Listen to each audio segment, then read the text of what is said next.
All right, we are here getting ready to take a look at the college football bracket, the playoff bracket for 2024. It's finally here. Can't wait.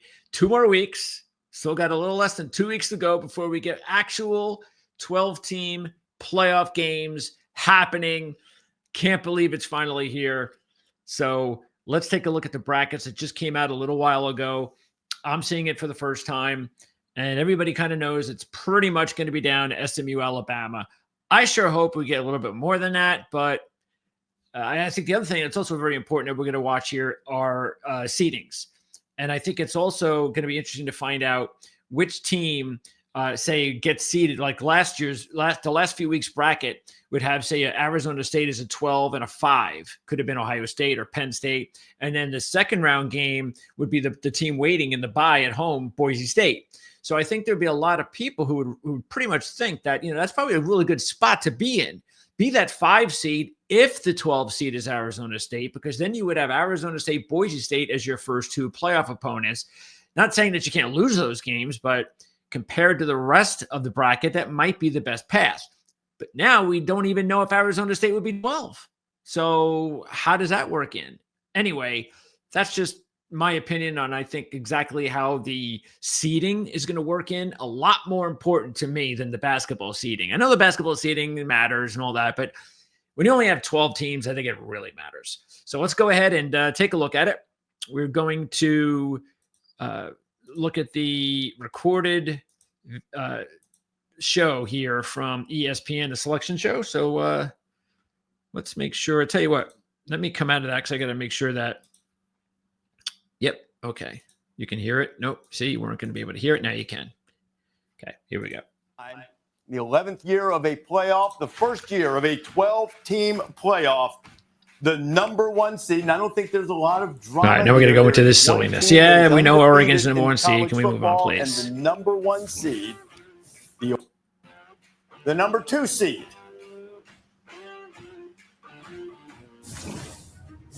Also, as expected, see, I love this. Of the SEC, the overhyped the Georgia Bulldogs, baby. Find out about Carson Beck, who was hurt. I'll be taking advantage. Stockton led them to victory in overtime against Texas yesterday. Yeah, that was a really great football game. And those are 2 of the best teams in college football. Second bye into the quarterfinals. Now there are only 2 more byes left, and a conference champion has to claim each of those 2 byes, and there are 3 candidates. Here are the resumes. All right, come on. Boise State from the Mountain West, Arizona State from the Big 12. This, to me, honestly, I think it should be Arizona State. ACC, and not it's going to be Boise, Arizona State, and Clemson in that order in my mind. Oregon. That's how they're going to have it. I would do Arizona State, Boise State, champions of the Mountain West, 12-1. And to your point, their only loss on the road at Eugene. They had to get a couple of kickoffs to beat them. I think they should be above those other 2. I would be stunned if it's not Boise State, because Tuesday, when you talk about the gap between Boise State and where Arizona State was and where Clemson was, I'd be stunned if they were able to jump them. Oregon, Georgia, pretty easy. The 3rd seed. Boise. College football playoff, a bye into the quarterfinal.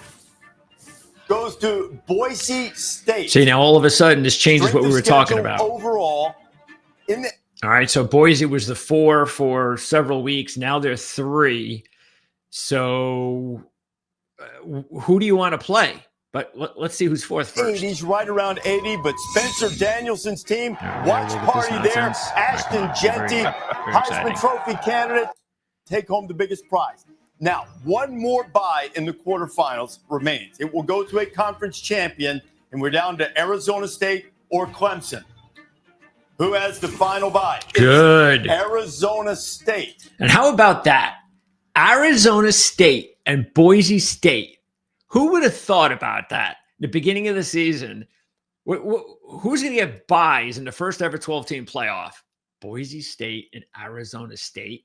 This is awesome. This is what I love about this. This is great. Now, Arizona State, this is also huge for Arizona State because not only were they the 12 seed for weeks, but now they get a bye. What's important about that is that's 1 less game they have to worry about. Now they don't have to win 4 games, just 3. So Arizona State gets the bye. We're going to see their what a job Kenny Dillingham, the former Oregon offensive coordinator, with the potential in the semifinals of Oregon. Figured out, but we'll tell you where the bowl games are a little bit later on, and that's what the quarterfinals will be. All right, so let's see. They rank them down there at 9 and 12. Okay. bowl games. Just a tremendous reward for winning a conference championship, too. Highlighting the opportunity to avoid the first round, make it to the second round automatically, and getting that first round bye. But I do want to point out something. Conference championships have been rewarded, but what you have is number 1 and number 2 in the rankings for the bye, but you also have number 9 and number 12. So it will be Clemson. So let's see where Clemson is. Clemson's 12. This is exactly where Clemson belongs to be. That's exactly where they should be, because they would not be in this if they didn't win the ACC championship game, meaning it's where they should be. Now, immediately, this is still the same thing I said the last couple of weeks. You want the 5 spot. Now you definitely want the 5 spot. And I believe the 5 spot should be Penn State. Okay? If anybody who watched those games last night thinks that Texas is better than Penn State,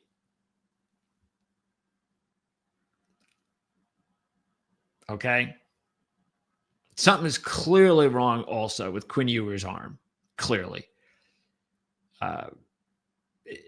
I have no idea why they're not going to Arch, at least for a quarter, to just find out how their offense would look with him. Because I look at Quinn Ewers and I'm looking at a 3rd or 4th round quarterback. There's no arm strength. They cannot win a national championship with Quinn Ewers playing like this. You want the 5 seed. The 5 seed, of course, being the top ranked team. In other words, and that's not a bye. So in other words, if you rank them accordingly, which, by the way, Georgia being ranked 2nd, whatever. So go ahead. Like I said, go ahead.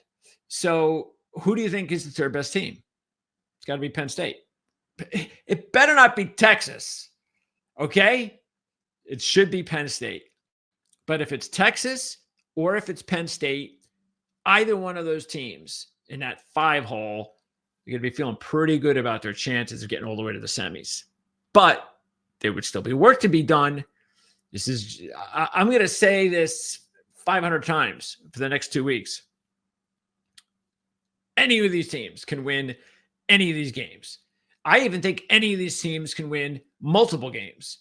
It's a big difference, though, on how many of these teams can win a championship. Clemson still ranked 16th. So the 16th ranked team in the country is seeded 12th. They got the lowest seed possible in the field. Yeah, I don't think it matters to Clemson right now. No, just a few weeks ago, they weren't in this thing, and now they are. And I think they come in this thing excited to just be in. Yeah, please don't show that. No matter what they're seeded, let's move on, please. Top 12. So those are the teams who qualified by winning conference championships automatically into the 12-team bracket. Now from here, we have to fill out the rest of the bracket. And remember, the teams seeded 5 through 8, wherever they are ranked, 5 through 8, gets a home game. So the 5th seed who will play Clemson in the bracket and play them at home is... I knew they would do that. Texas Longhorns. I knew it. Texas and Clemson in a first round. I knew it. I knew they would put Texas there. You SEC. See, Texas, you're so happy to be in the SEC because you were still in the Big 12. This wouldn't be happening. Look, this is so hilarious. Texas gets no respect in the Big 12. They come over to the SEC. They lose twice to the only competent team that they were playing on their schedule in the SEC, and they still get the benefit of the doubt. Never would happen if they were in the Big 12. Game, but they got the Austin. SEC logo now. Winner gets Arizona State. We're going to kiss the SEC's ass. I would imagine that everybody would take that path right now. That is a very coveted seed. That 5 seed, the opportunity to play the weakest team in the field, and then come on, Clemson, up against a Big 12 team. I'll be rooting for you heavy and hard, and I will be rooting for Arizona State. I'm telling you right now, Texas is not going into okay. You heard it right here. You heard it right here. Texas will not make the semifinals. So, tough game, hard-fought game, losing in overtime. Yeah, this is thrilling. Clapping there. That's really nice. against losers. So they're valuing those close losses. Losers. Who has the 6th seed? Of course, it's Penn State. Penn State. So Happy Valley will host a first round. So Penn State's still in the same position that I said that they would probably want to be in, playing Boise State in the next round. Obviously, Arizona State turned out to be that team instead, but so that's still okay. Even though I would have much rather have seen a matchup with Georgia, to tell you the truth. So now the question is going to be, who will their opponent be any tougher than Arizona State? And I don't know. We'll see. Look, I'm really high on this Arizona State team where they're playing. I think I would have loved to have seen like Arizona State and South Carolina make it together, because those would have been two of the hottest teams in the Power Five. Everybody, look, Oregon. See, and when I say these kind of things, I'm putting Oregon by themselves, because they're by themselves right now. They proved it last night. They're by themselves. So everyone else from 2 to 12, all of that is just anybody can beat anybody, and that includes Arizona State. And I think if South Carolina was in there and Arizona State was in there, those would be the two hottest teams. Notre Dame too, okay? And that's why I like Notre Dame as well. But, Penn State got the shaft a little bit. They should be 5, but you got to beat who you got to beat anyway, and they'll be okay. A playoff game after James Franklin's team came up a little bit short against Oregon in the Big Ten championship game, and not an objectionable path for Penn State. We'll see who they play, but then the Boise State foe in the quarterfinal, no disrespect to Boise, think you take that probably. Yeah, if you're looking at Penn State, again, you're valuing losses for Penn State. Yes. You look at their resume and who they beat, not great, but they did play Ohio State. They did play Oregon, lost both those games. Those are the 2 losses. They come in as a 6th seed. I'm not arguing, but there will be people out there saying, who are those 11 wins against? Okay, so you have one home game at Texas. You have one home See what game I'm saying? at Penn See, this this is the stats, strength of schedule, analytical part of analysis. And if anybody is thinking of that, then I'm sorry. That's just not the way to analyze a team. It's just not. You don't analyze a team by numbers. Now, if you want to say, you know what, I really like this team and I really like this team, and I don't know how to differentiate the two, then I want to bring in the numbers. Well, let's bring in the numbers then. But I'm not going to look at the numbers to decide who I like. That I don't understand that way of thinking. I think the people who do that, in my opinion, are people who are not watching the games or don't know how to understand what they're watching. If you don't get, after watching the SEC championship game last night, followed by the Big Ten championship game last night, who the 2 better teams were, if you can't get that, sorry, I don't know what to tell you. Okay? So it's like that trick that they did, that they do every year in college basketball when they look at the resumes and they took off the logos and they show you the stats. Same thing with, if you could do that and not and show the games without the logos. If you showed the teams without the logos and you watched the Georgia Texas game and you didn't have the logos and you had no idea who that was, same thing with the Penn State Oregon game. You watched them, you had no idea who those teams were, and then someone asked you at the end of the night, who do you think were the 2 best teams based on those 2 games that you saw? They would laugh in your face, wondering why you were even asking that question. State, the 7th seed in the college football playoff. The Fighting Irish of Notre Dame, and on a chilly afternoon or evening in December, beneath the Golden Dome in the shadow of touchdown G. Yeah, okay, this is nice. Nobody cares about that. So, yeah, now this is good, because if they would have put Notre Dame in the Oregon quadrant, if that's what that's called, I would have been upset, because Notre Dame then has to play Oregon next round. But now Notre Dame gets to play Georgia in the next round. Yes. Yes. So, mark this down, baby. Mark it down. Texas and Georgia will not be in the semifinals. Mark it down. 7 seed in the first round. The 8 seed final home game belongs to Ohio State. So we're going to get an Ohio State-Oregon rematch possible in the same location. Possible. Lots going to depend on the psyche of the Ohio State Buckeyes. And what we're down to now is SMU, Alabama, Indiana. Who else are we down to? There's one more team who are leaving out. Tennessee. And, of course, we're not even going to mention South Carolina, Miami, Ole Miss. Okay. So someone is going to be 9, 10, 11. So 9, 10, 11. Let's see. I'm going to say, who am I going to say? I'm going to say Tennessee is going to be 9. Indiana is going to be 10. I don't know. I think it's easy for me to sit here and go, I told you. Of course they'll let Alabama in. I told you. I'm not going to do that. I'm going to say that they're going to put SMU in. Should I say that? Nah, I don't know. Maybe I shouldn't. Maybe it's Alabama. I'm going to tell you why I'm going to go with Alabama. I guess I am going to say that, but I'm not, because I really am conflicted here. So it's not like I told you. I think that this is just a guess, but remember last week I was telling you about how much, I said it on a few other shows, about how much I think that the committee has done wrong by, or at least the commissioner, saying that South Carolina, Miami, Ole Miss, teams like that, Alabama, that were not playing, nothing that happened in the games this weekend could affect them in any way, pro or con. And I talked about how absolutely dumb that was, because they're tipping off that they already have a preconceived notion about, or idea of what they want, and that's Alabama. And I say that because, and I think this is going to further prove my point, is because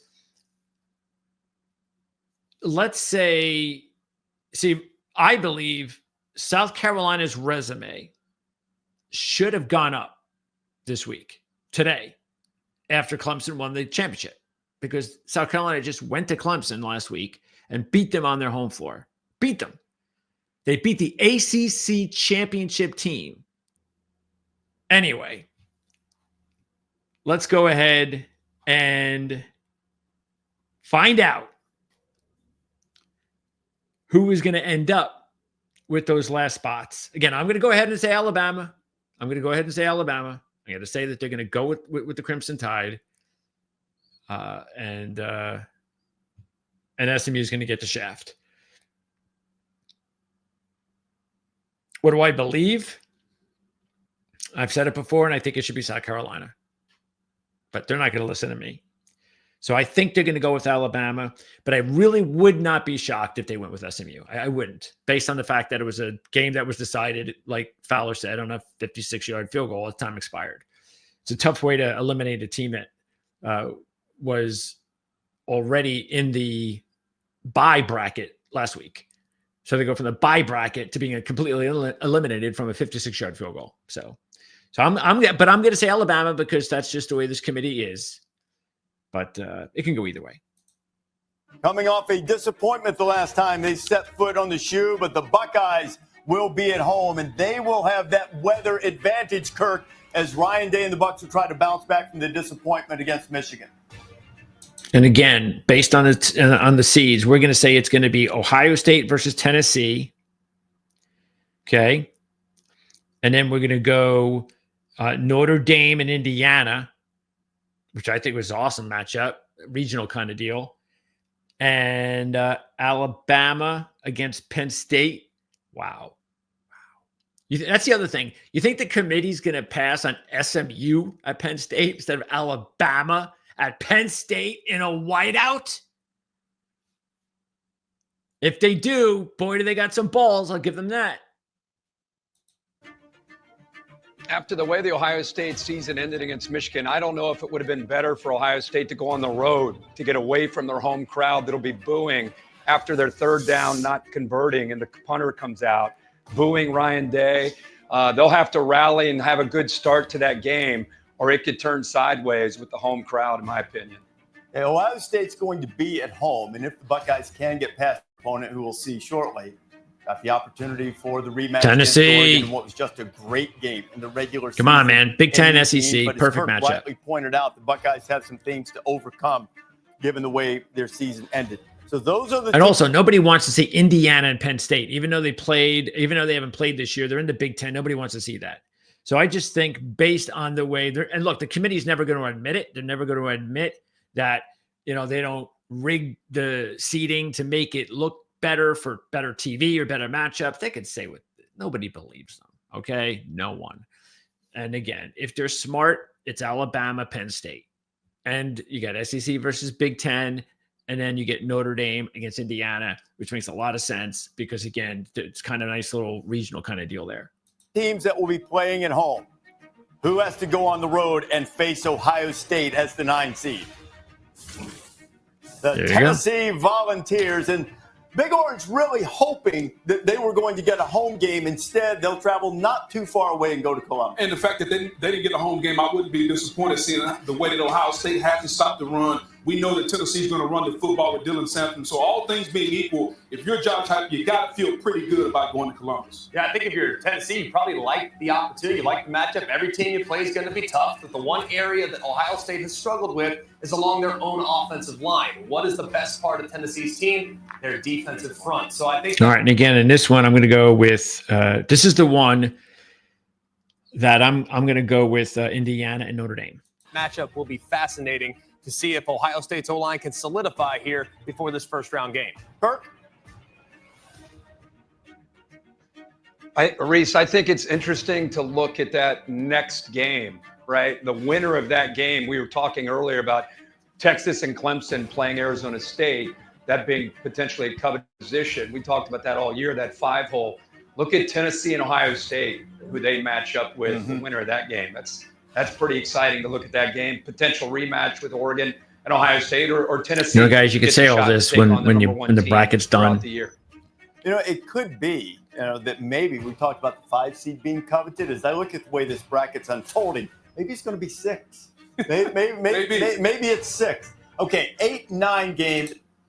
See, they're saying that if it's SMU, that Penn State might get the best spot if it's SMU and Boise as their top 2 opponents. But again, that's the big maybe, because I think we all suspect Indiana's going to Notre Dame.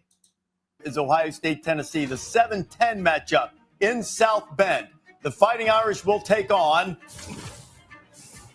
in-state battle. Signetti wanted a home game. I don't think he had much of a case for a home game, but he doesn't have to travel too far. It's the Hoosiers. What a remarkable season. They go out to take on the Irish. You were talking about 2 different teams, Indiana and Notre Dame. Notre Dame with their run game, Riley Leonard also the run game, Jeremiah Love, the running back, going against the Indiana team. All right, come on. Everybody's waiting. Come on. They want to throw the ball. They want to put in the air. Very good defense, but can hold up against the run of Notre Dame. In-state battle. Don't see that one a lot. Let's go. Over the years, Now forced together by this new 12-team bracket. Notre Dame and Indiana. Winner gets Georgia in the quarterfinals. So 1 spot remaining. I think we pretty much know the 2 teams it comes down to. Does it come down to Alabama, which has some rough losses, or SMU, which really doesn't have anything that ugly on its resume? Keep in mind, too, this whole thing about the schedule strength. Here's something that's interesting. Does the NFL, when they decide who's going to make it, do they go by this schedule strength stuff? No, they don't. There's a lot of reasons why, but no, they don't.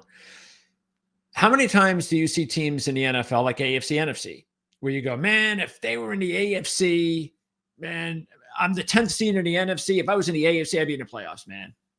Man, if I was in that division, I'd be in first place, but I'm stuck in 4th place in this division. And I don't even make the playoffs, and that team's winning the division. Does anybody really, really, really care that much in the NFL? Is there really that much complaining about it in the NFL? No, it's just not. Especially because, as we said last year, once you get 12 teams, after we've been dealing with 4 and sometimes 2 our whole lives, I'm sorry, but yeah, we can have a nice little debate and talk about it like we're doing now and who got the shaft and who didn't, but that's it. As soon as the sun sets and the sun rises on Monday, I don't want to hear about it anymore. It's over. Move on. That's it. That was sort of like the college basketball tournament. You talk about it that night. You're hot and heavy. Who got the shaft and all that stuff. But that's it. Move on. And that's it. That's what we're going to do. We're going to move on. They won't move on. I tell you right now, Alabama has nothing to feel like they got the shaft. Nothing. All you had to do was win out. Okay? Take care of the business on the field. You know what? If you lose to Oklahoma on a last-second 56-yard field goal, something fluky happens. Well, all right. You know what? I'm giving the benefit of the doubt. But you got your ass kicked to an Oklahoma team that is just so average. It's like, it's just insane how average they are. SMU, you talk about their schedule, but they didn't make up the schedule. Is it their fault who they play? Come on. I mean, that's totally unfair to SMU and their players. Unfair. They didn't duck anybody. They just played what the teams that they had to play. And again, it shouldn't it be if you put these two teams together on a field, and I don't want to hear who you think be favorite, because I'm sure you did that. People would go, "Oh, Alabama be 7-point favorite." I don't care about that. Again, what do you think? And I think if both teams were playing their best football, I think it would be an excellent football game. I just do. I don't think there's a whole lot separating these two teams. And I don't feel like a wuss for not even like giving you an answer, because I just, that's how I feel. And therefore, if I feel that way, my decision would be to go to SMU. If I feel that way, if I truly felt Alabama, oh yeah, come on, Alabama. See, I can't feel that way about Alabama because look at what they did to Oklahoma. I didn't think they were all that impressive against Auburn either, or even some of these other games that they played this year. They weren't overly impressive. So look, it's just stop thinking about these teams, Georgia, Alabama. Stop thinking about them in 2023 form in 2020. This is just this is like you blow all that up and you started a new league. It's new in everything's new about 2024. And what I truly feel is that if Alabama played a SMU and they played their best football, it would go down to the wire. But they also don't have anything that really stands out as a punctuation mark of. So then, what do you think about the two teams? You've seen them play. Who do you think's better? Something that would put them into the field. You see the key wins being Louisville and Duke hit TCU, whereas Alabama has 3 teams on their ledger that will be ranked in the top 15 to 20 in these final rankings. And I think the biggest gap right there is the key wins, and I think that's what Coach Saban was talking about. When you look at the key wins for Alabama versus the key wins for SMU, being Louisville, Duke, Pitt, TCU. You can go either way. There is a mile apart in having to go through those schedules. I know that I'm dragging this out. I want to say this before we get to the end. There's no right answer here, but there are downsides to both answers. To take on Penn State and the final spot in the college football playoff, who is it? The SMU Mustangs. Good for them. Good for them. Not a surprise. Good for them. Like I said, neither would have been a surprise to me, but the balls on this committee to nix an Alabama Penn State whiteout game. Wow. I commend the committee. I don't commend them with a lot of stuff, but I'm going to commend them with that decision. On to that final spot and edge out Alabama. So now I'd like to see the reaction. Go to SMU and go to Alabama. You're not going to go to Alabama, are you? Gets the last 2 spots in terms of seeding, and they get. Oh, first team out, we know is Alabama. Second team out, I'm going to go Miami. I'm going to say the rankings are going to be Miami will be the second team out. Let's see if they have 12, 11, 12. So that means Alabama is going to be 13. I'm going to say 14 and 15. I'm going to say Miami's 14. And I'm going to say Carolina 15 and Ole Miss 16. The last at-large spot. And so now we'll do Come the on. first team I want out, to see which would reactions also in seem to be SMU and Alabama. Alabama is the They're not first gonna team give it out, to us. and the second team. Can you believe that? See, this is the thing. This is was there a what do you call it? An election in last month? Wasn't there? A lot of people thought the election had to do with the woke culture and how it was just crippling society. And so you're already seeing a lot of people who have changed, businesses that have changed overnight because of it. Well, ESPN hasn't, because remember in the old days, or at least when I was watching college basketball and watching the brackets, and they would have the teams sitting and waiting for their decision on whether or not they would go into big dance, and you'd have 2 or 3 times they'd show the winning side, and 2 or 3 you would see the losing side. And that was drama. That was awesome television. You saw the victory and the defeat in both circumstances. And at some point, about 10, 15 years ago, I don't remember it was, but at some point, somebody said, we can't do that. We can't show these kids in their worst hour. We can't show the dejection from not making it to the tournament.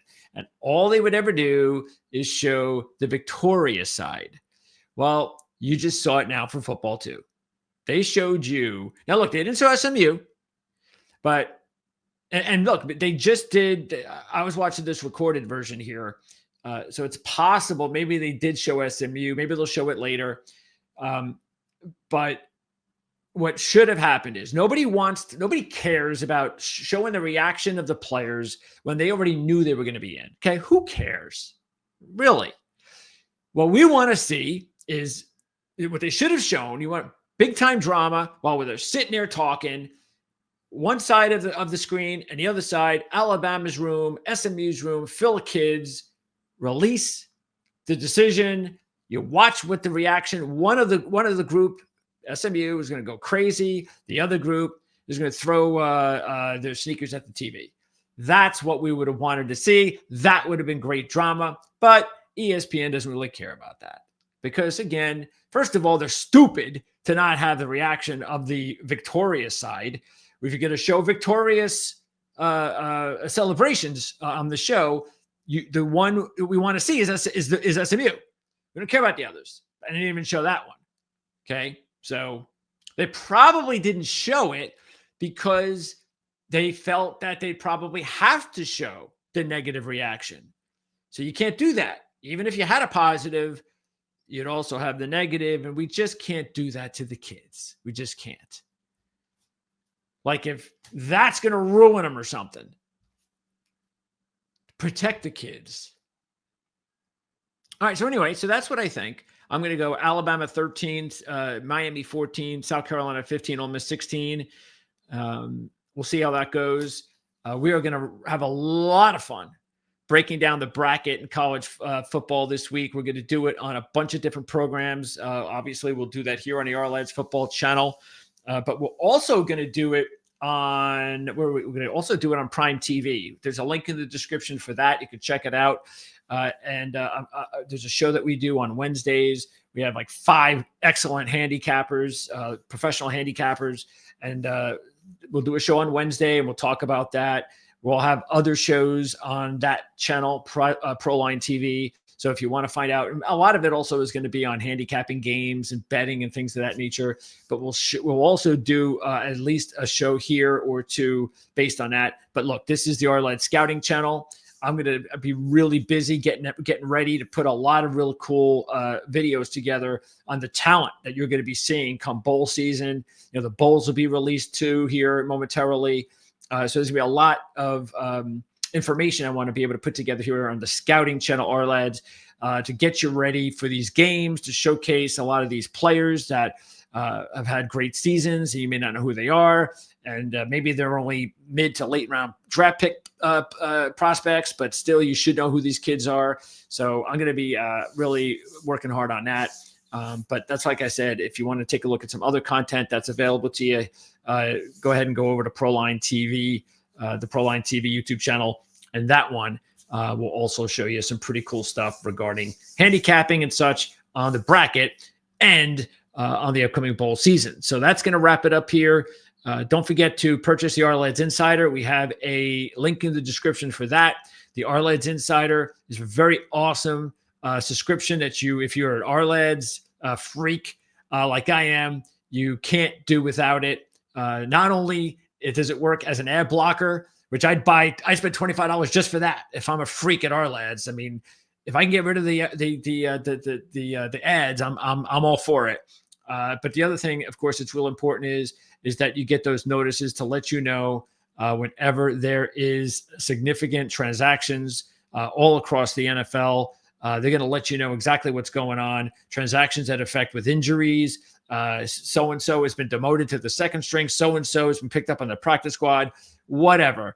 Ourlads does a tremendous job with their depth charts, and this gives you an opportunity to find out about the depth charts and your favorite teams and all of that before you would even think of checking out the website yourself. So link in the description for Ourlads Insider.